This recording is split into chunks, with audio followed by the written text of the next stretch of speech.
Hi everyone, it's Dr. Brooks. I'm actually sitting down. I just got done traveling all day, and I've been thinking about some things as I was traveling to sort of convey with you guys on Facebook. Last month, I've got my post right here. Sunday, November 10th, we started sort of a series on people understanding what's going on with your child. You know, how to convey that to them, how to communicate it with them, how to help you and your family, how to help your relatives understand. And it always dawns on me that every time I meet with families, I do require both parents to be present on the second visit. I always find that my dads are often the ones that may or may not sabotage treatment. Usually on the priority list is dad, then grandparents and nannies and etc. So I get a chance to meet with my dads, and so I don't find that the dads in my practice sabotage, which is fantastic, but I think this is a very common issue that my moms struggle with.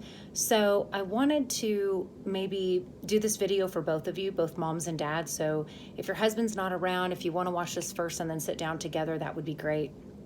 I think I wrote a list of 9 things that I have found really helpful that I am trying to convey to my parents when I sit down with them, because often men and women just think different. I mean, that's just a fact.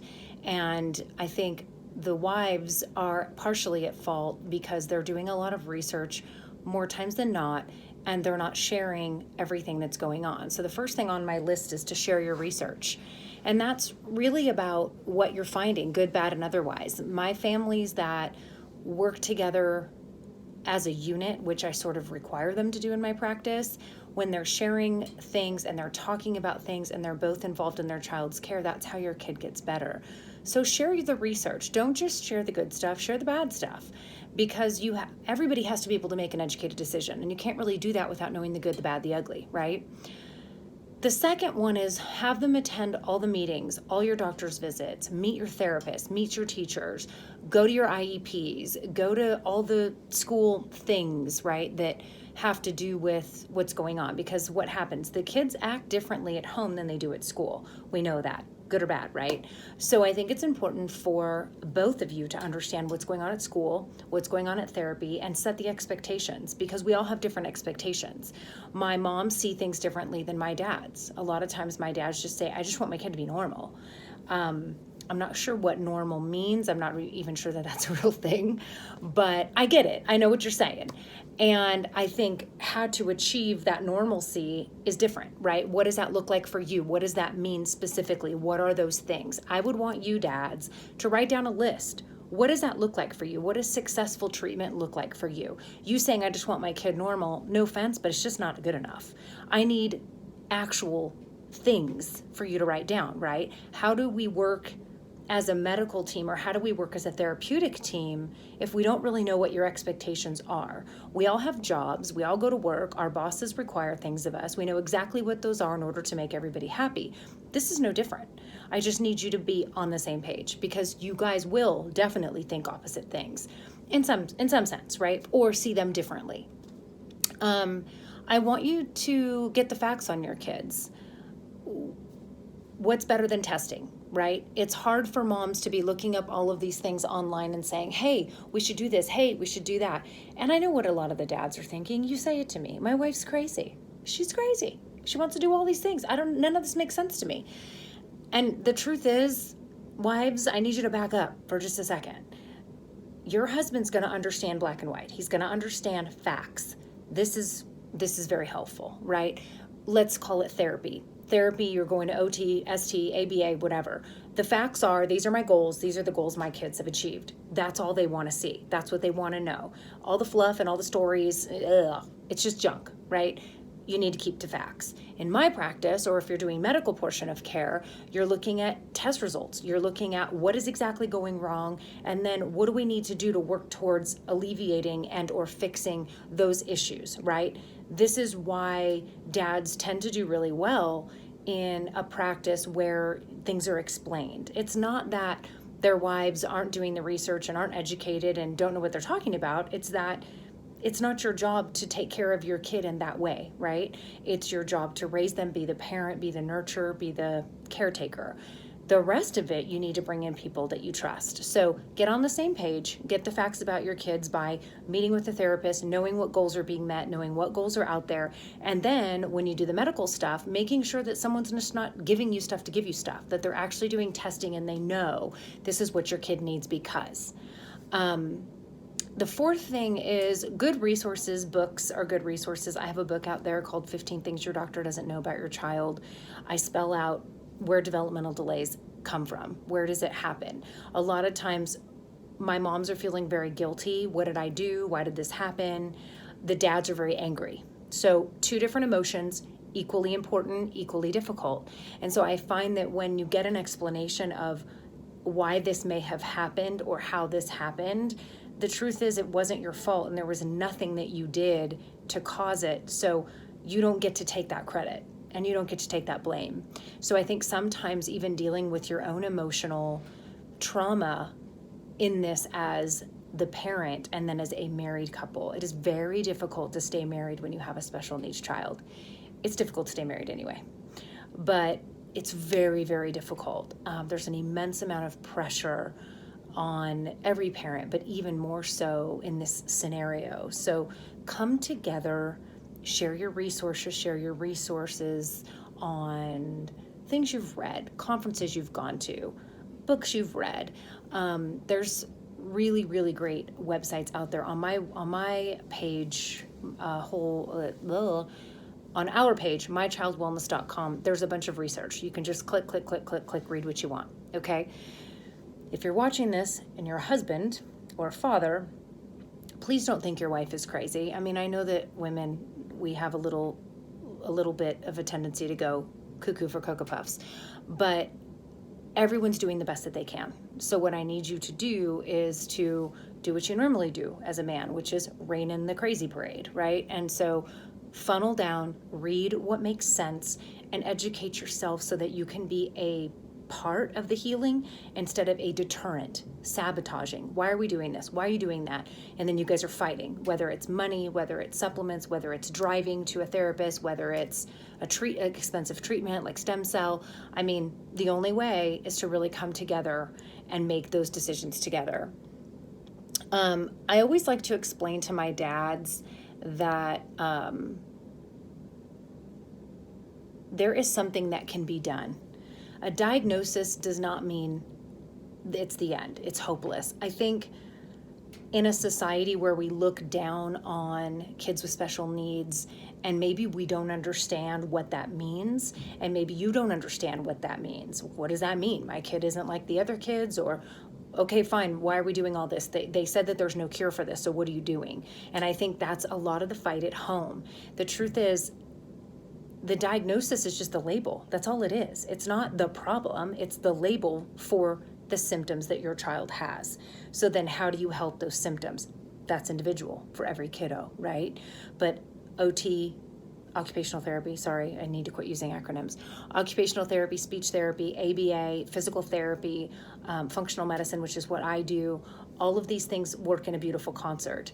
I usually do a lot of coaching to my families about what I think is a good idea for their child. And sometimes it's not what you expect. And I am happy to say that I have such a great trusting relationship, and I love all of my family so much, and we invest so much time together as a team that we really come to know what that kiddo needs. So I think first and foremost, you need to know that there is hope, and it's not fluffy hope. It's not blow it out your rear end hope. It's real stuff. It can really get better. You just have to put your back into it, so to speak. So please don't give up as soon as you get that label. Moms get let's just say autism. Moms get the autism label on their child and then say, okay, what can I do? How do I fix it, right? And I think dads hear it and they kind of shut down. And it's emotional. It's different. It's different for women, different for men. Like I said, for men, it's kind of like, well, okay, they're autistic, so what's the problem? Like, this is it. This is our life. This sucks, kind of deal. So the truth is, it's not hopeless. So I need you to kind of buckle down, mourn what's happened, because I think that's important, whether that's therapy, whether that's reading, whatever it is for you, but you need to cope with it so that you can be a parent so that you can advocate for your child, right? I'm not saying don't be sad. I'm not saying don't be angry. I'm just saying, pull up your big girl pants and get to work. I also want you to know, and I think my moms know this, although they don't follow it, you can't treat your kids any differently that have special needs. They need to be held accountable. They need to be playing their role in the family. They're expected to be a part of the family. Obviously, beating them doesn't help, as any of you know if you've already tried. But doing behavioral modifications, things at home, I talk a lot about that. And I'm not a therapist, and I talk about that in the November sort of things that we posted. I'm not a therapist, but I often find myself comforting parents and giving them advice based on what other parents have done and other things that I've seen, and just the dynamic that I see with their kid that I think could work. So you need to hold them accountable. They're so smart. It's not even funny how smart they are. And 90% of them are just manipulating both mom and dad. So please, please understand that you have to treat them just the same, and you have to hold them to that standard, or you're basically going to raise quite a little nightmare child. Number 7 is, I want you guys to come together and understand why your child needs a special diet change or why they need to take supplements. This comes back to getting testing. I know dads get frustrated with this. You know why? Because moms are going out, reading Facebook, reading a blog, reading this, reading that, and they're buying all these supplements and they're spending all this money, and the dads are going bonkers. And I get it. And you know what? I agree with you. So how about we cut out kind of the wasting of the money, wasting of the time, get some direction, get some help.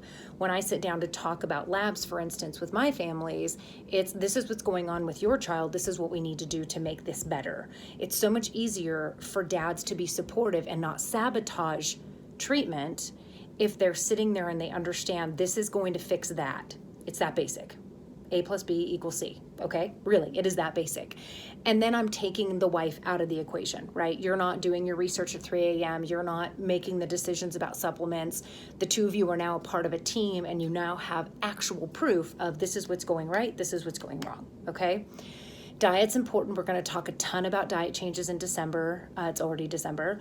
But so follow that, read that. There's lots of good tips. Again, it's hard for me to post this stuff and make it applicable to everybody. But for the most part, I'm trying to help not just the families in my practice, because they have one-on-one attention from me specifically for what they need. This is really more for you that, need help out there. Another thing that I want women to understand, and some dads understand this because they've experienced it because they have multiple children, but what moms need to know is that men don't really bond with their kids until they're speaking. Not the way that women do. It's very different. The second that baby comes out, mom is like forever bonded. She's, tiger. She'll kill anybody that comes near her family. That's just the way God created it. Dads are kind of like, I don't know what to do with this thing. It cries, it poops, it pees. It doesn't really know who I am. It's difficult. The struggle is real.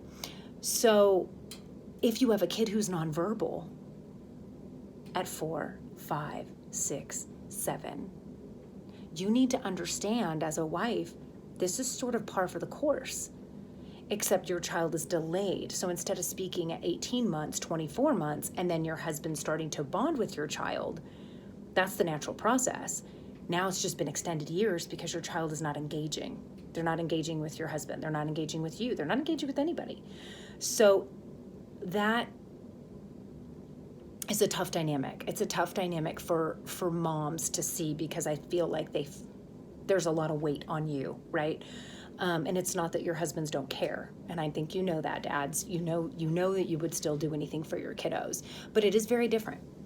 And then number 9, which I'm going to say playfully, but I honestly say this, is I know that dads think their wives are crazy for the special diets, the vitamins. They don't understand the healing process. They don't understand if it's done correctly, it can make a difference. A little bit of what I've touched on in the last couple minutes. But this is what I can tell you to save your marriage. Have a doctor bridge the gap. Okay, do education, do facts with you, helping you cope at home, manage your kiddo, manage your diet, manage how to give things, manage explaining things. If you have someone explaining things to your husband and you're not having to be the one that's always explaining it, and you kind of feel like they're doing this, ah, la, la, la, la, they're really not, but you're just, I mean, women will just kind of spiral. And that's sort of part of what we do. And so in order to kind of rein that in, I think sometimes it's better just to have a third party involved that just says, okay, here's what's going on. Here's what we need to do. Everybody understand? Okay, go. And then the two of you are really coming together as a couple, the way that you were meant to be, the way that you decided to be before you had children. And you're really working together as a team to help your kiddo. And really that's what's going to make a big difference in life. So anyway, I was just thinking about this as I was traveling today. I wanted to sit down sooner, but I haven't had a chance. So if you want to go back to some of the postings from November, we did them November 10th. I printed them. The 10th through the 19th-ish, right up until Thanksgiving. So if you haven't had a chance to look at those, they're really helpful. And I try to be helpful to you guys. And sometimes I feel like there's posts that I'm posting because this is really what my parents are struggling with in my practice. And it gives me a way to help them, but also to help their extended family, their husbands, stepfathers, stepmothers, things like that. So anyway, I hope this has helped. Those are sort of my tips. And if you guys need anything, you know that I'm here. You can go to our website, you can message us through Facebook, or you can call the office. So anyway, I hope you have a good holiday. We'll see you soon. Thanks so much. Bye.